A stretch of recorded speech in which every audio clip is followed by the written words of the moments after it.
Salam sejahtera buat kita semua. Selamat datang di channel Cak Tarno. Nah, kali ini saya akan membuat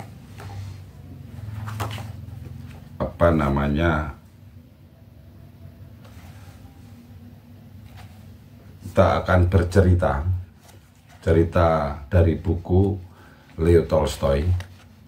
Buku Leo Tolstoy judulnya Si Kecil Philip Pergi Sekolah, 60 Dongeng Anak Rusia. Nah, Tolstoy sendiri itu seorang sastrawan, juga filsuf dari Rusia, yang pemikirannya lebih ke sastra, kehidupan sosial, politik, dan etika. Nah, buku ini ditulis dengan karakter dongeng. Namun dari dongeng-dongeng yang diceritakan dari buku tersebut, ini menurut saya sangat filosofis, terutama terkait kehidupan manusia. Ini ada salah satu yang akan saya bacakan. Jadi judulnya Singa dan Tikus. Nah, kembali lagi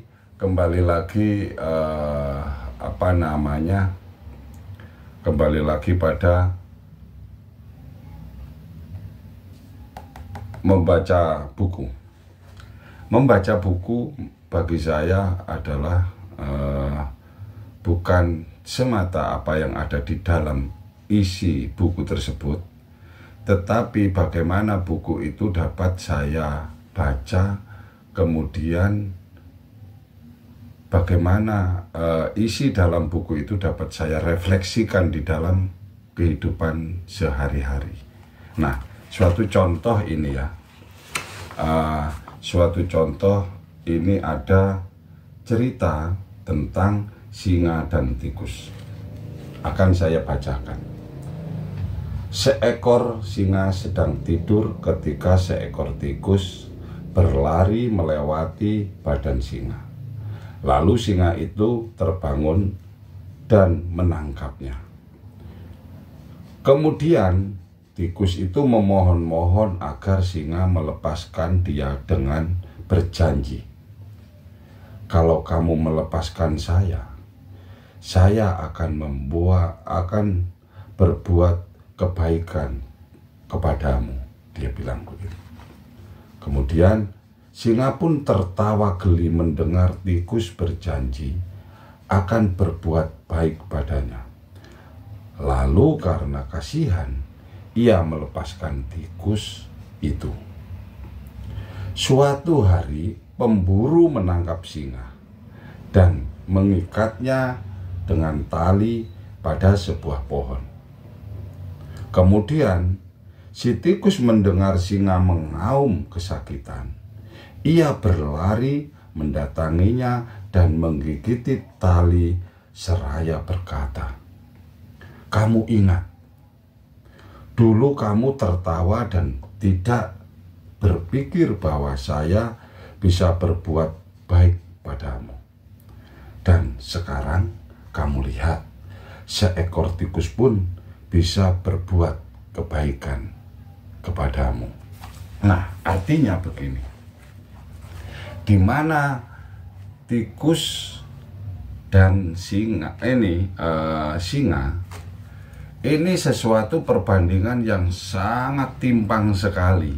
Misalkan dalam kehidupan sosial masyarakat, orang miskin, penguasa, atau orang kaya. Nah, di saat orang kaya mengatakan bahwa kamu akan menertawakan bahwa tidak akan mungkin orang miskin bisa berbuat baik kepada orang kaya, kan begitu. Atau pada penguasa, atau pada calon anggota dewan misalkan. Ketika dia dalam kehidupan sosial menertawakan orang miskin, seakan-akan orang miskin ini tidak bisa membantu apa-apa. Tetapi di suatu ketika ada seseorang kaya yang ingin mencalonkan dirinya menjadi seorang dewan, kemudian dia datang ke orang miskin, kemudian dari situ dia ingin merengek-rengek membantu untuk dapat dipilih. Nah, inilah contoh yang sangat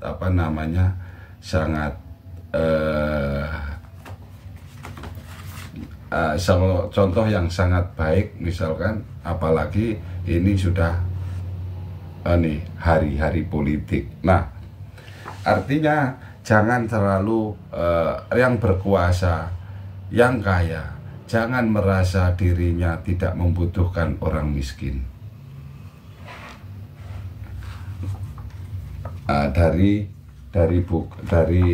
kisah-kisah ini, makanya saya bilang bahwa buku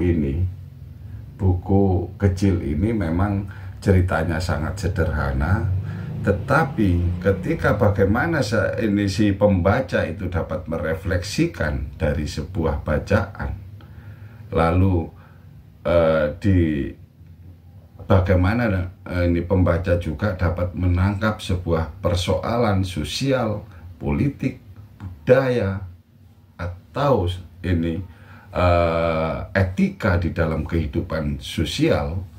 Ini buku sangat menarik. Nah, oleh karena itu, ya kan, saya akan cukup sampai di sini saja, ya kan, sampai di sini saja. Nanti saya akan membacakan cerita yang lain dari buku tersebut. Nah, oleh karena itu, bagi teman-teman yang ingin mensubscribe, membagikan atau mengomentari daripada channel kami, saya ucapkan terima kasih yang sebesar-besarnya. Kenapa? Dengan kritikan Anda, secara otomatis saya akan memperbaiki kehidupan saya. Bagaimana saya harus berteman, bagaimana saya harus menghargai satu sama lain. Terima kasih.